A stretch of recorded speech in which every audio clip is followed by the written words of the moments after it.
Welcome back to the channel. This is part 4 in our series on Flask to AWS. In this video, we're going to clone the repo, build the Docker image locally, access the app through a web browser locally, then push that Docker image to the AWS ECR repository we created in the previous video. Before we get started, you can help me out a lot by doing a few simple things. Sponsor me on GitHub Sponsors or on Patreon, subscribing to the channel, liking this video and sharing on platforms you use like Reddit, Discord, etc.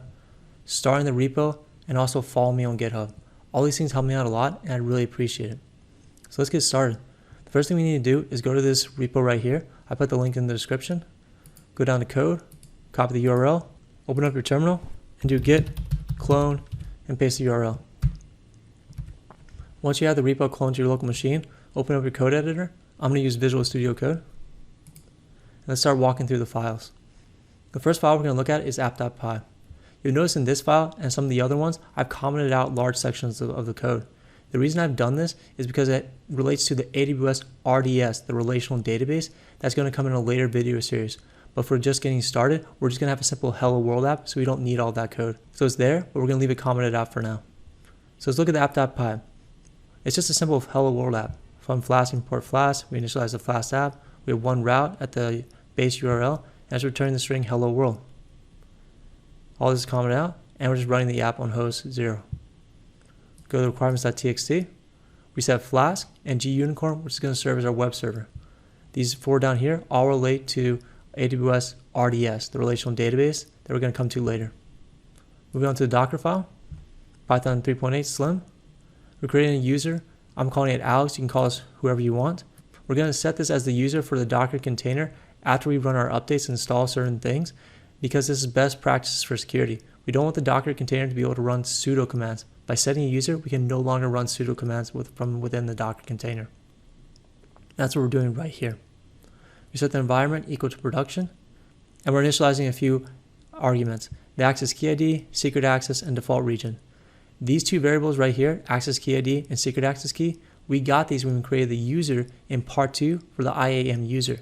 You should still have these saved. And we're also saving them as environment variables. Then we're adding the requirements.txt and installing it. Then we're copying the rest of the code to the app directory and setting the work directory as the app directory. Why are we installing the requirements.txt before we copy all this code down here? Because the requirements.txt are going to be way more static than changes to the code and its functionality. If you install the requirements.txt before, that means you don't have to reinstall them when we recreate the Docker image, because the Docker image will cache the layers that are already built. But say we put this app up here, copy app, and we put it above here, that means every time we change code and we rebuilt the Docker image, it would have to rerun and reinstall all the requirements.txt, because this comes after we made the changes here. But if we leave it like this, none of the code from up here changes. Docker doesn't have to rerun any of this. It just has to run this right here, which makes it much faster to rebuild our Docker image. That's what you have set up in this order right here. And then finally, we're running our web server with gunicorn, specifying 0.0 for all incoming traffic into the container on port 5000, because that's where our Flask app is running on, port 5000.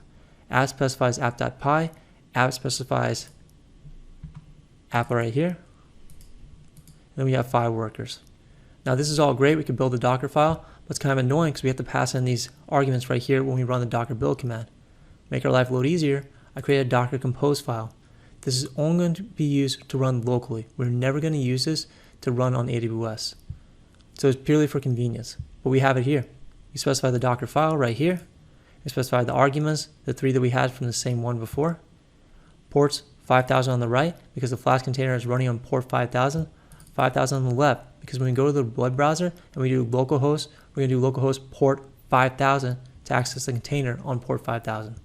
We specify the same arguments as environment variables here, and we set the network mode to bridge so we can actually access the Docker container through our web browser.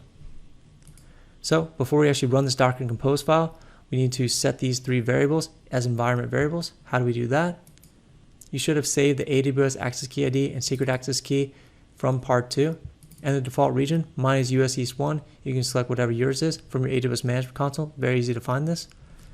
And I'm using PowerShell, so I'm going to set my 3 environment variables like this. So open up your terminal again, paste, and then we can build the Docker image. We're going to do docker compose up -- build. Great, we see it running, so we can go back to our web browser, localhost port 5000, and we see hello world. Perfect, we know it's working. So we can go back to the terminal, kill this, Control C, clear it. Now we're going to go back to AWS, go to the management console. This is the step where we take our Docker image and we push it to AWS ECR. So let's go to AWS. We're going to go to Elastic Container Registry. We have it right here. Click into it and click View Push Commands. So we're going to copy this, go to the terminal. Now if you already set up your AWS credentials on your machine, you don't need to do anything here. You can just run the command. If you have not, you need to run this command, AWS configure. We need to set up the user profile for the AWS command line on our machine. Access key ID, we're going to use the same one we used in part 2. Just copy it right here, paste, secret access key, again from part 2, we create the user, paste, default region, change this if yours is not US East 1, mine is, so I'm going to leave it as default. JSON is fine with me, great.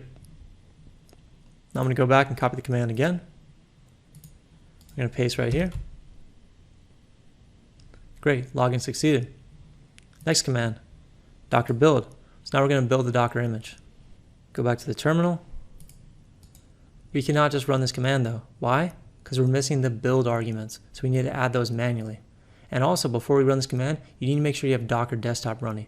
If you don't have Docker desktop running on your machine right now, make sure to turn that on. So we can't run this command right now. We need to go to the code editor, open up a new file, Control V. We need to ask the build arguments. This is my line continuation character in PowerShell. Use whatever yours is on your machine. I'm going to do -- build arg. Go to your .env file and just copy right here. We'll do the same thing a few times. Do secret access key. Paste that one. And default region. Paste that one. Copy all this. Go back to the terminal. Now you can paste this. Click enter. Great, now we built our image. Go back to AWS. Command 3, copy, and paste. Great, that worked. Finally, Docker push. This is where the magic happens. We've built our image, we've tagged it, now we're going to actually push it to AWS ECR. Great, the Docker image is pushed to AWS. Let's check that on AWS. Go here, close, refresh. Here's our image. Great, we have it. So that's it for this video. In the next video, we're going to step through ECS, first a diagram, and then following that, we're going to step through actually building the components on AWS. You might be asking yourselves, why are we doing this flip-flop? Why do we go from AWS, then to the code, and back to AWS? The reason being is that we need to have an AWS ECR repository created to push a Docker image to it. To be able to create the ECS components, we need the AWS ECR repository to have an image in it, which we just put in there. So unfortunately, we have to do this flip-flop just based on the steps necessary to create the components on AWS. If you have any questions, just leave a comment below and I'll respond as quickly as I can. Thanks for watching and stay tuned for more.